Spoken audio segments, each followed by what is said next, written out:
Stas23 here. In today's knife therapy, I have the Gerber Slimsada. This knife comes in at $53, and when I first saw it, I got kind of excited because I liked the overall profile of the knife. Unfortunately, it just has too many flaws for me to get excited about the knife. So I probably won't do a full-on in-depth review with the testing, even though I did start the testing with this knife. I'm going to go over and give you all my thoughts on the knife. You have a total length of 8.03 inches, a blade length of 3.47 inches, and a cutting edge of 3 inches. So it's a full-size EDC knife, a very slender handle scale thickness of a 0.40, closed width in the pocket from here to here of 1.16, pretty slim blade stock thickness of 0.103, kind of like a Benchmade bug out. Behind the edge thickness on my particular knife ranges from 26 to 28 thousandths, sharpened at 16 degrees on one side and 20 degrees on the other. Now, one thing that this knife did do well is it sliced very well, and even though it's kind of thick behind the edge, it has a decent edge bevel on it. It came very, very sharp from the factory. It's got pretty much a full flat grind on it. You do have a little bit of flat right here and the thin blade stock, so it still allows it to slice very well even though it has a pretty thick behind the edge thickness. As far as my knowledge, I don't know if these are out anywhere right now. Besides my local academy, they had them about a week and a half ago. I've had it for about a week or almost 2 weeks now. Let's take a close look at this. You have a pretty nice stonewash finish there. And also, this is a overseas produced knife for Gerber. It says designed by Gerber, so that means it's produced overseas.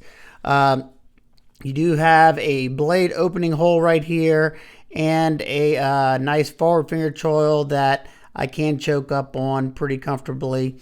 You do have a nice point for piercing and a very nice blade shape here. I like it a whole lot, and that's kind of what drew me to the knife. You have kind of like a sheep's foot blade. You got just the right amount of belly to do cuts on a flat surface, or, you know, getting your finger up there and using that tip for the drag cuts. And whenever you're cutting through cardboard, you don't really have to worry about it sliding out of the cut because it's not such a deep, abrupt belly up here in the front, because you do have a tip that is pretty in line with the pivot. Might be a little bit above, but not bad. Now, because of this forward finger choil, you should be getting a lot of sharpening life before it starts to widen up in the back over here, because your plunge line, I don't know if you can actually see that. You can see that line coming down is about right here, so you do have sharpening life left, which is something I like to see. No jimping up top. I didn't find it needed whenever I was doing the cutting that I did with it. You get a nice flat spot to rest your finger. Let's close it up and take a look at the handle scales. The show side scale is micarta. It's the cheaper kind of micarta, but I will say it does feel good in the hand. It does have somewhat of texture and some nice grippiness to it. It's not really, you might have a slight contour, but you do have these deep chamfers going around the entirety of the scales, giving it a pretty comfortable feeling in the hand as far as this side goes. You do have a stainless liner underneath that, and you do have a stainless steel frame lock. Your body screws are T6, and your pivot screw is a T8. It is captured, as you can see right here. I kind of like how they did that. The knife came to me pretty off-centered, and I actually have fixed it. It was almost touching this side. But one way you can fix it pretty easy is just give it a nice little bend, and there you go. Got it nice and fixed, but it will walk back to that side, which is kind of odd because usually the pressure from the frame lock will be pushing it off to this side. I thought it was because of the screw being on this side, but only way I can get it to come back to center is if I loosen it up a good bit, and then it's got way too much blade play, so unfortunate there. You have that little patented plate that they do right here. It's called their pinch plate. So if it was a flipper and you were holding the knife, you had something to hold on to. I do like that, and I think it is pretty cool that they did that. I think ZT has something kind of like that as well. On this one, it's keeping your frame lock from overextending in that direction, because especially with a steel frame lock, if you push it too far in that direction, overspring your lock, then it won't lock up properly anymore. Speaking of the lockup, this one is sitting at around, looks about 70%. It does have a little bit of up and down play, not bad, but it does have some side to side flex, not really play. It is riding on bearings, and your detent ball seems to be ceramic as far as I can see in there. I have not taken the knife apart. You have a back spacer that is below the lines of the scales. It looks like an aluminum back spacer, or could be steel, I'm not sure, along with a red, both of them, and this one as well, standoffs. The body screws are tapped into the stainless steel frame lock. That's one thing that I don't really like too much, because if you were to strip these screws out, any of them, then your knife is pretty much unworkable unless you rethread those screws, and nobody wants to do that. Now, since this steel frame lock is fairly thin in overall dimensions, it's not super heavy. Let's check out the weight real quick first in grams. 97.9 grams, or 3.45 ounces. So, it's under the ounce an inch that some people live by. Not something that bothers me. However, one thing that I will state is that whenever I was doing some harder cutting through some thicker materials, these thin scales were a little uncomfortable, and my finger kept hitting this spot right here, just a little bit uncomfortable in my hand. Now, like I said before, it did slice and perform very well, and it still has a pretty nice edge. Let me see. I did a good bit of cutting with this knife. Let's see if it still has. It came with a very sharp edge.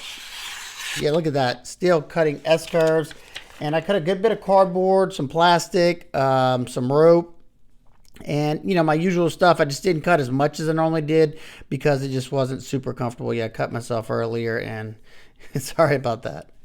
Your pocket clip is tip up right hand carry only. Let's check it out in the pocket. This is another negative that I see. It's not deep carry, but that's okay. It's super big deal. You don't have a whole lot of ramp to go over the lip of your pockets, and you don't have a whole lot of room underneath there.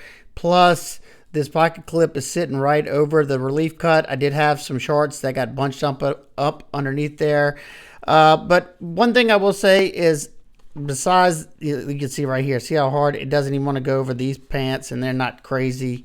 They're not crazy thick right here. That's what sticks out of the pocket. It does hug the side of the pocket fairly well, and you do have something to grab a hold to.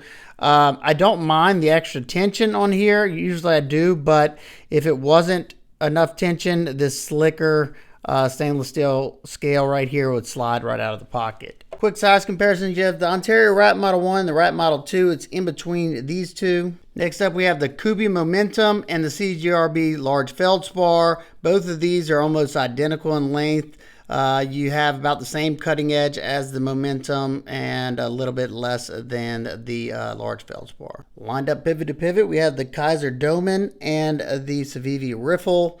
The Riffle is about the same size, it's a little bit smaller, and you have about the same length as the Doman in blade, but you have more cutting edge on the Doman and on the Riffle. All right, now for my nitpicks and complaints. First up, we'll get started with the blade hole. It's kind of sharp and uncomfortable if you're slow rolling it.